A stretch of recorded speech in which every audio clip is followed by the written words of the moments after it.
Hello guys, আসসালামু আলাইকুম। সবাইকে স্বাগত জানাচ্ছি। এটা হচ্ছে আমাদের বাড়ির মূল প্রবেশপথ। এটা হচ্ছে গেট।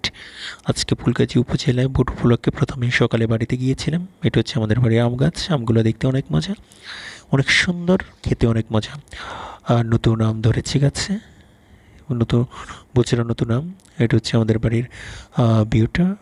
সকালের যে এনভায়রনমেন্ট ছিল, ওই এনভায়রনমেন্টে আমার কাছে অনেক ভালো লেগেছে, এই জন্য আমার ভিডিওটা মূলত করা। গাছের পাতাগুলো চিরসবুজ, গাছে আম ধরে আছে। এটা হচ্ছে আমাদের বাড়ির মূল প্রবেশপথ। এখান দিয়ে আমি প্রবেশ করেছিলাম। সকালে যখন এসেছিলাম তখন গেটটা বন্ধ ছিল। তখন আমাকে কল দিয়েছিলাম, আমায় এসে খুলে দিয়েছিল।